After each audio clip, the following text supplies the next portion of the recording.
क्या ये celebration of corruption है जैसा बीजेपी आरोप लगा रही है, या फिर जेल के ताले टूटेंगे, मनीष बाबू छूटेंगे, वो मामला है?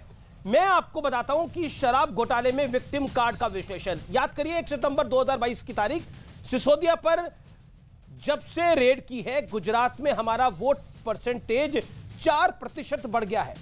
जब सिसोदिया गिरफ्तार होंगे तब हमारा वोट शेयर जो है वो 6% और बढ़ जाएगा।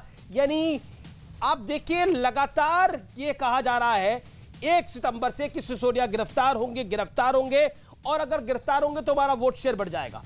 18 सितंबर 2022 फिर अरविंद केजरीवाल कहते हैं अमरतुल्ला के बाद अब सिसोदिया और कैलाश गहलोत को भी गिरफ्तार ये करेंगे। यानी बार बार कहा जा रहा है, बार बार कहते हैं, कभी 3 दिन पहले करेंगे, 4 दिन बाद करेंगे गिरफ्तार। अरविंद केजरीवाल 28 सितंबर 2022 को कहते हैं अगले हफ्ते सिसोदिया को गिरफ्तार किया जा सकता है, अगले हफ्ते मनीष सिसोदिया को गिरफ्तार किया जा सकता है। 28 सितंबर को यह कहा गया, यानी अगला हफ्ता लगभग हम 8 अक्टूबर तक मान लेते हैं। 8 अक्टूबर तक सिसोदिया को किसी ने कुछ नहीं कहा। अब उनकी आज पूछताछ हो रही है। बढ़ता हूं मैं आगे। अरविंद केजरीवाल 30 अगस्त को फिर कहते हैं राजनीतिक दबाव के चलते सिसोदिया हफ्ते 10 दिन में फिर गिरफ्तार हो जाएंगे। फिर यह कहा जाता है, उससे पहले तक गिरफ्तारी नहीं हुई थी, वो डेडलाइन चली गई। अब 30 अगस्त की मैं आपको बात बता रहा हूं। बड़ा सवाल यह है, सांच को आंच नहीं तो बार बार विक्टिम कार्ड क्यों खेला जा रहा है? यह बड़ा सवाल है। कहा जाता है सांच को आंच नहीं है तो बार बार विक्टिम कार्ड क्यों? मेरे साथ बात करने के लिए कौन कौन जुड़ा है? मेरे साथ Sudhanshu Trivedi, BJP member of parliament, इस समय चर्चा में मौजूद है। मेरे साथ आलोक शर्मा है, कांग्रेस पार्टी के प्रवक्ता नेता। दिलीप पांडे है मेरे साथ, आम आदमी पार्टी के नेता है, प्रवक्ता और विधायक है। आप तमाम लोगों का अभिनंदन है। इस चर्चा की मैं शुरुआत करता हूं, लेकिन इससे पहले ब्रेकिंग स्टोरी आ रही है।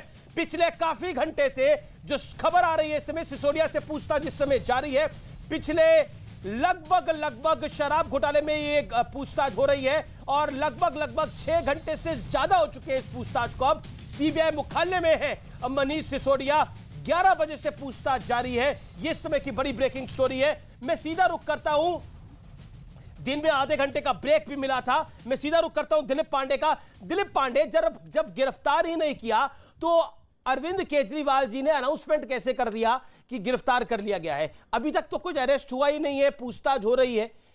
आपने गिरफ्तारी का कार्ड भी खेल दिया। अमीश भाई आप ये कहना चाह रहे हैं ना कि मतलब सीबीआई अरविंद जी की बात नहीं मान रही है? तो हो सकता है ये सही बात हो और सुधांशु जी डिबेट पे बैठे हैं, शायद ये बता पाए एग्जैक्ट डेट, अगर डेट को लेकर कोई संशय है तो। बट बिल्कुल ऐसे ही हुआ था सत्येंद्र जैन जी के मामले में। हमने वहां भी कहा था कि गिरफ्तार करने वाले हैं और आखिरकार वो दिन आया और 4.5 महीने से भी ज्यादा समय हो गया सत्येंद्र जैन जी दिल्ली सरकार के माननीय मंत्री, बगैर किसी सबूत के, बगैर किसी गवाह के, जबकि जज लगातार पूछ रहा है कि अपराध कहां है, ईडी का वकील बता नहीं पा रहा है, वो 4.5 महीने से देश को मुहलक निक देने वाले सत्येंद्र जैन जी गिरफ्तार हैं। ये मनीष सिसोदिया जी का मामला बिल्कुल वैसे ही है, पूरा फर्जी मामला है। हमको आपने अभी तारीख बताई कि कब रेड पड़ी थी, 14 घंटे रेड पड़ी थी। उस 14 घंटे की रेड में भी सीबीआई सवालों की फहरिस्त लेके गई थी, पूछताछ हुई, कुछ नहीं मिला। मनीष सिसोदिया के पुश्तैनी गांव गए, जांच पड़ताल हुई, कुछ नहीं मिला। बैंक लॉकर तक छान मारा, एक झुंझुना मिला। सीबीआई के सर्च मेमो की कॉपी सुधांशु जी के पास होगी, हमारे आपके पास होगी नहीं, उनके पास तो होगी। आपको लग रहा है कि अगर बैंक लॉकर से झुंझुना मिला है तो जांच में भी एक सेकंड दिलीप भाई, एक सेकंड, आपको लगता है कि अगर बैंक लॉकर से झुंझुना मिला है और जांच में भी झुंझुना ही निकलेगा तो फिर आपको तो घबराने की आवश्यकता नहीं है? भारतीय जनता पार्टी मतलब सीबीआई का, आपको कैसे लगा? सीबीआई और ईडी का मुंह काला हो जाएगा अगर उनको कुछ नहीं मिलेगा तो?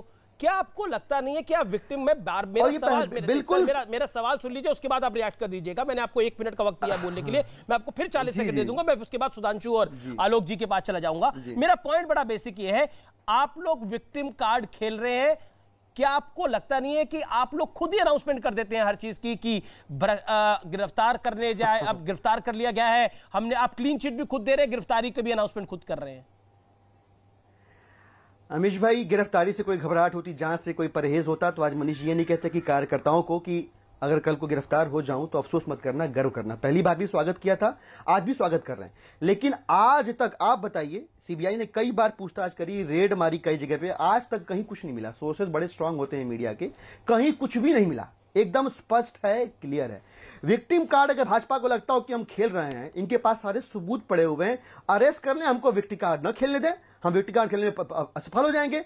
तो ये भारतीय जनता पार्टी को भी पता है कि कोई सबूत, कोई एविडेंस नहीं है। असल मसला क्या है, मनीष जी गुजरात गए, दिल्ली के अंदर जो शिक्षा क्रांति की मशाल है वो मशाल लेकर गुजरात गए। वहां के लोगों को समझ में आ गया कि दिल्ली की तर्ज पे गुजरात में भी प्राइवेट स्कूलों से शानदार और बेहतर सरकारी स्कूल बन सकते हैं, उनके बच्चों के भविष्य सुरक्षित हो सकते हैं। ये बात भारतीय जनता पार्टी को समझ में आ गई कि ये जो केजरीवाल का एजुकेशन मॉडल है ये वहां पे हाथों हाथ लिया जा रहा है, लोग इससे प्रभावित हो रहे हैं। लिहाजा कुछ ऐसा किया जाए कि मनीष सिसोदिया को गुजरात में कैंपेन करने से रोका जाए। और तब ये गणित, ये जुगत निकाली गई कि बेसिर पर के फर्जी आरोपों में मनीष सिसोदिया को अरेस्ट करके 8 दिसंबर तक कैसे भी करके रोक लिया जाए ताकि गुजरात में कैंपेन न कर पाए। लेकिन इससे भी कुछ मिलने वाला नहीं है। भारतीय जनता पार्टी ऑलरेडी जीत की बस को मिस कर चुकी गुजरात में। जीत